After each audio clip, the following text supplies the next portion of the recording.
जन कल्याण सेवा आश्रम समिति सहस्त्रधारा द्वारा सोराइसिस मुक्त भारत अभियान चलाया जा रहा है। उसमें कई रोगियों ने प्रश्न किया है कि चर्म रोग क्यों होता है, आखिर चर्म रोग क्यों होता है। तो चर्म रोग 4 प्रकार के कारणों से होता है। सोराइसिस एक भयावह बीमारी है, परंतु लाइलाज नहीं। लोग निराश हो जाते हैं। सोराइसिस होने का प्रथम कारण है माँ का गर्भाशय। पहले चरण में, प्रथम अवस्था में जब देवियों को गर्भ स्थापित होता है, तब बहुत बहनों का पित्त बहुत तीव्र होता है, जिसकी वजह से कुछ काल के बाद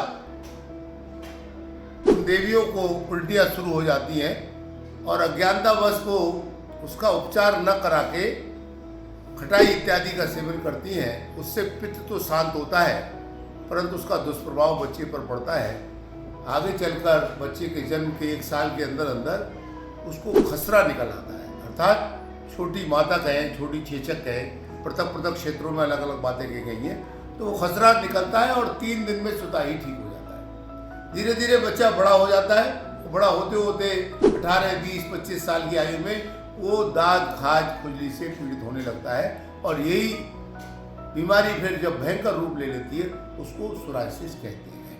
दूसरा कारण ये है भोजन समय से ना करना, कुपोषण, समय से भोजन ना करना। प्रातःकाल सूर्य उदय के 2.5 घंटे के अंदर अंदर सभी लोगों को जलपान कर लेना चाहिए और फिर मध्यस्थ के समय दोपहर में भोजन करना चाहिए और फिर सूर्यास्त के बाद 2.5 घंटे के अंदर अंदर भी भोजन करना चाहिए। ये प्रकृति की नियमावली है शरीर की संरचना में। क्योंकि शरीर की जब संरचना हुई तो प्रकृति ने एक विधान बनाया कि भोजन को पाचन तंत्र में पहुंचने पर और पाचन कैसे किया जाए, तो उन्होंने पित्ताशय से पित्तरस का प्रयोग किया है। पित्तरस का कार्य है भोजन को पाचन करना। आज के समय में आज के समय में मानो इस क्रिया को निरंतर ठीक ढंग से नहीं करते हैं, जबकि बाल काल में प्रत्येक बच्चा सुबह सूर्यास्त के 2.5 घंटे के अंदर अंदर जलपान करता था। विद्यालय जाते समय भोजन करके जाते थे, आहार करके जाते थे और साथ लेकर जाते थे। दोपहर को भी जब लंच होता था तो हम 1 बजे तक भोजन कर लेते थे और शाम को सूर्यास्त के 2.5 घंटे के अंदर अंदर भोजन कर लेते थे और समय से वह पित्ताशय 10 मिनट के बाद छूटता है, जिससे भोजन सही तरीके से डाइजेस्ट होता है। परंतु आज की दौड़ भाग की जिंदगी में मानव न तो समय से सोता है, न समय से उठता है और न समय से भोजन करता है। तो समय से भोजन न करने की वजह से ये पूरा सिस्टम बिगड़ गया है। इसके बिगड़ने से पित्ताशय से पित्तरस छूटने का समय पूर्व काल का निश्चित है। जब हम और आप समय से भोजन नहीं करेंगे तो वो सुबह सूर्यास्त के 2.5 घंटे के 10 मिनट के बाद पित्ताशय से न छूटेगा, दोपहर को भी छूटेगा और शाम को भी छूटेगा। भोजन न होने के कारण वह पित्तरस शरीर में खून में जाएगा और ब्लड को, खून को हीट करेगा। उससे भी सोराइसिस होने का प्रमुख कारण बताया गया है। तीसरा कारण है विपरीत आहार। दूध और कटहल के साथ दोनों मिलाकर एक साथ सेवन नहीं करना चाहिए। दूध के साथ नमक का प्रयोग न करें, मूंगफली के साथ नमक का प्रयोग न करें, गेहूं को सिंगल न खाएं, गेहूं की रोटी सिंगल न खाएं, उसमें जौ या अन्य कोई अन्न, चना इत्यादि मिलाकर सेवन करें। रात्रि में सत्तू का प्रयोग वर्जित है। धूप में चलकर आराम करके ही थोड़ा पानी पीना चाहिए। गर्मी में कभी पानी न पिएं। भोजन के पश्चात कभी तेज गति से नहीं चलना चाहिए। और चौथा आज का टॉपिक है केमिकल युक्त भोजन और दूषित जल।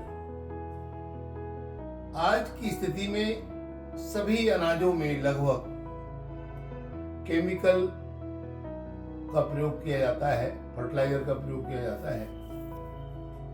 विशेषकर चर्म रोग के रोगियों से कहना है कि वे लोग मोटा अनाज का सेवन करें, जैसे जौ, बाजरा, चना, मूंग, राई, इन चीजों का सेवन करें क्योंकि इनमें केमिकल कम लगता है, फर्टिलाइजर कम लगता है, जिससे फर्टिलाइजर सेवन करने से सोराइसिस के रोगी को रोग बढ़ जाता है, दाह बढ़ जाती है, जलन बढ़ जाती है, रेडिएशन बढ़ जाती है, जिसकी वजह से उसको दिक्कत होती है।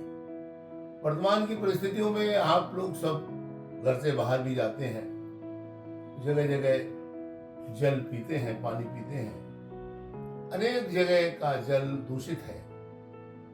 विशेषकर ध्यान रखें कि हो सके तो गर्म पानी पिएं, और गर्म पानी न पिएं तो फिल्टर युक्त पानी पिएं, विषाणु शरीर में प्रवेश ना हो और रोग